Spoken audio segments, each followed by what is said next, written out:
Welcome to another deep dive. Today, we're going to be taking a look at Bernie Madoff, Oh, wow. one of the most notorious figures in, well, the history of finance, really. Absolutely.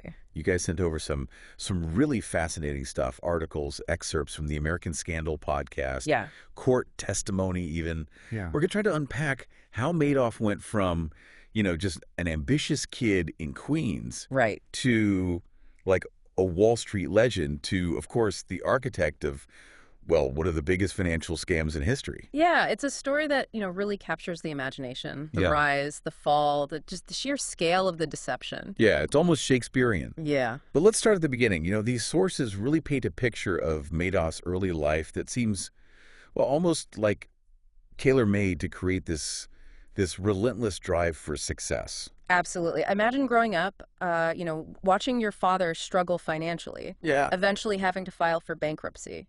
One of the articles even mentions that, the Madoff family, they lost their TV because of Ralph Madoff's business failures. So for young Bernie, that experience must have been really formative. It's like seeing your family's security just crumble right before your eyes. Right. No wonder he became fixated on achieving financial Yep. Stability. stability. Yeah. And it wasn't just about avoiding poverty. I mean, there was almost this competitive edge to it, wouldn't you say? Oh, definitely. The American Scandal podcast mentions this comment from Bernie's father Right. about one of their neighbors, this guy, Art Liebert, who, he had struck it rich investing in Polaroid stock. Wow. And that must have been quite a contrast Oh, yeah. to their own situation. Yeah, absolutely. Yeah. I mean, it probably fueled Bernie's ambition even more, right? He saw that financial success was attainable. Mm-hmm. And he wanted it. He wanted in on He it. wanted in, yeah. Yeah. But it wasn't just luck or hard work, right, that propelled Madoff to the top. Mm. I mean, he had this knack for persuasion. Oh, yeah. It was almost like a superpower, you know, Absolutely. when it came to gaining people's trust. Yeah. Like, take, for example, how he convinced his mother, Sylvia, to support his decision to leave law school Mm-hmm. and pursue a career in finance. Right. I mean, this is the early 1960s, Mm-hmm. and Sylvia lived through the Depression, witnessed Ralph's struggles. Wow. I mean, you'd think she'd be the last person to endorse such a There we go. risky move. Yeah. It's like he reframed risk as opportunity. Right. He had this uncanny ability to sell people on his vision, on his belief in himself. And he wasn't just selling dreams, though. I mean, Yeah. he was backing it up He was. with action. He was an early adopter of technology, Right. recognizing the potential of computers in finance, long before it became mainstream. Right. Like, remember that IBM mainframe computer that he and his brother purchased? Oh. I mean, that was cutting edge tech at the time, right? Right. A massive investment for a young startup. Absolutely. Like, and this was no ordinary computer, right? No. This thing was a room-sized behemoth, Yeah, yeah. capable of processing just vast amounts of data, Mm. and it gave them a significant A advantage. huge advantage. Allowed them to execute trades faster and more efficiently than anyone else, which, Right.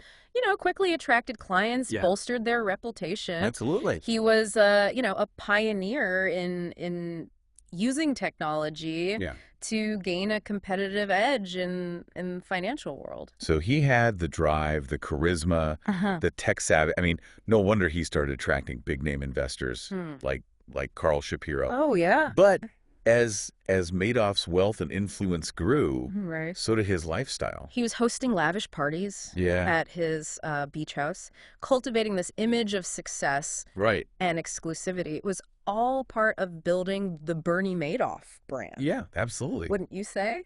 Yeah, and this aura of success, it was incredibly seductive. Mm-hmm. Like, remember the story of Frank DePascali, Oh, yeah. the young man from Madoff's old neighborhood who ended up, working for him? Right. I mean, it's a perfect example of how Madoff's charm and the allure of wealth it drew people in, It highlights the power of perception. Yeah. Madoff wasn't just offering financial returns. He was Yeah. offering a chance to be part of something Special. special, something successful. Yeah, absolutely. Mhm. But beneath this glittering facade, Mm. I mean, cracks were already starting to appear. Yeah. Remember Black Monday in 1987? Oh, yeah. This massive stock market crash Yeah. that it sent shockwaves through the financial world, right? Mhm.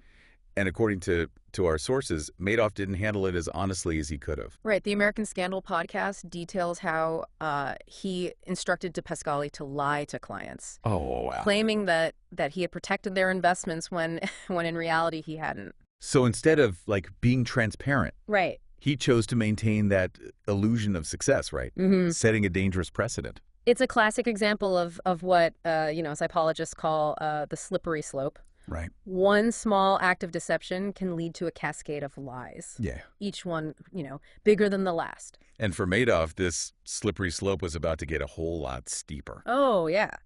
In 1992, he received a call from his former business partner, Michael Bands, that would change everything. Okay. Bands was in trouble with the SEC and demanded that Madoff return $441 million that he had invested. This was a massive sum, Yeah. and Madoff didn't have it. Talk about a pressure cooker. Yeah. I mean, he was facing exposure, potential ruin. I mean, this was a pivotal moment, wasn't it? Yeah, A crossroads where he had to make a choice. it was. And a choice he made would have devastating consequences. Yeah. Not just for him, but for, well, thousands of investors Mhm. who trusted him with their life savings. Yeah, it's true. This brings us to the heart of the matter, right? Yeah, The yeah. the infamous Ponzi Oh, scheme. right. But before we dive into that, Yeah. let's take a moment to understand, like, what exactly is a Ponzi scheme? Sure. And how does it work? So Ponzi scheme, it's named after Charles Ponzi, Right. who popularized this type of fraud in the 1920s. It's essentially a pyramid scheme disguised as an investment opportunity. Right. It lures investors in with promises of high returns with little to no risk. Yeah. However, these returns aren't generated through, legitimate business activities or investments. Where does the money come from? The money to pay those early returns actually comes from later investors. Oh. So the schemer uses the new influx of funds to pay off earlier investors, creating the illusion of a successful investment strategy. So it's like a house of cards. Right. Right. Yep. Built on a foundation of lies Oh. and destined to collapse eventually. Exactly. And the longer the scheme goes on, the more people get involved. Yeah. And the larger the potential losses become Right. when the inevitable collapse occurs. Yeah. So Madoff he's facing this massive financial pressure, right? From Bean's demands. Yeah. It's a make or break moment. And instead of, admitting defeat, Yeah. he chooses to dig himself deeper into this hole. Right. He concocts this plan, audacious and ultimately disastrous, Yeah. that would, spiral into the largest financial fraud in history. Yeah, the sources describe this scene, right, where Frank DePascali, Right. Madoff's like right-hand man, Yeah. was about to call the authorities, convinced that their world was like crumbling. Right. And it's fascinating how, like, in that moment of crisis, Madoff didn't panic. Yeah. He didn't like fall apart. Instead, he devises this incredibly elaborate scheme Right. involving like fabricated trades, fake account statements, Mhm. this system of controlled payouts. Mhm. That, I mean, it all added up to this giant illusion. It really is. It's almost mind-boggling how he was able to like pivot from near exposure Yeah. to creating this intricate web of deception. It speaks to a profound understanding of human psychology, wouldn't you say? Oh, absolutely. Like he knew that people crave stability, Right. consistent returns. Yeah. And he exploited that desire brilliantly. He presented himself as this financial wizard, right? Yeah. Someone who could defy market fluctuations and deliver consistent profits no matter what. Right. And that image, that carefully crafted persona, it was key to his success. It was. It wasn't just about the numbers. Yeah. It was about the story he told, Mm-hmm. the aura of exclusivity he cultivated. Absolutely. He targeted a specific type of investor, Right. wealthy individuals and institutions, charitable foundations, even celebrities. These Yeah. were, people who were accustomed to a certain level of privilege. Yeah. Who, perhaps weren't as inclined to question the source of their wealth. It's like he created this exclusive club, right? Right. Sure. Built on the promise of guaranteed returns. Mhm. And he controlled access to that club, Yeah. carefully vetting potential investors, Right. making them feel like they were like part of something special. And this exclusivity, this air of secrecy, it further shielded him from scrutiny. Right. People felt privileged to be a part of Madoff's inner circle. They Right. didn't want to, rock the boat Right. by asking too many questions or demanding too much information. It's remarkable how he was able to maintain the charade for so long. It is. We're talking decades, not just a few years. Yeah. How did he manage to evade detection for so long? I mean, several factors contributed to his longevity. Okay. First, he was incredibly meticulous. Okay. He didn't rely on, flashy investments or outlandish promises. Right. His returns were consistently moderate, Yeah. which actually made them seem more believable. Okay. It's counterintuitive, but Uh-huh. sometimes the less you promise, the Right. more trust you generate. Interesting. Yeah. Yeah. He also actively discouraged investors from withdrawing large sums of money, Oh. Okay. claiming, it was better to let their investments compound over time. Right. He controlled the flow of information, Yeah. making it difficult for anyone to get a clear picture Yeah. of what was really going on. And he didn't allow outside audits, Right. further insulating himself from scrutiny. And remember that IBM mainframe computer that gave him the edge in the early days? Oh, yeah. Well, it became a key tool in perpetuating his deception. Right. He used it to generate fake account statements that Yeah. looked incredibly authentic, right? Mm-hmm. Further reinforcing the illusion of legitimate trading activity. It's a tragic irony, isn't it? Yeah. Technology that could have been used for good was instead twisted into a tool for fraud on a massive scale. But it wasn't just technology and careful planning, right? He also benefited from a certain level of willful blindness Yeah, within the financial industry itself. that's an important point. Yeah. There were whispers, rumors about Madoff's operation for years. Yeah. Some people raised concerns, flagged irregularities, Uh-huh. but those concerns were often ignored Wow. or dismissed. It's like everyone was so captivated by his success, by the myth of Bernie Madoff, Yeah. that they were willing to overlook the warning signs. He was a master manipulator, Yeah. able to exploit not only, individual psychology, Right. but also systemic weaknesses within the regulatory framework. Right. And his position as this respected figure in the industry, even serving as chairman of NASDAQ for a time, Yeah, it only served to bolster his credibility. absolutely. Which brings us to the inevitable question. Yeah. How did it all come crashing down? The unraveling began in the late 2000s Okay. when the global financial crisis hit. Yeah. Investors facing their own financial pressures, they started requesting withdrawals from Madoff's fund. Right. But with no real investments to liquidate, the scheme was quickly exposed. The house of cards. Right. And once a few cards started to fall, Yeah. the whole structure collapsed. Exactly. And the consequences were catastrophic. Yeah. Thousands of investors, from individuals to large institutions, they lost their life savings. The total estimated losses were in the tens of billions of dollars, Jeez. making it the largest financial fraud in U.S. history.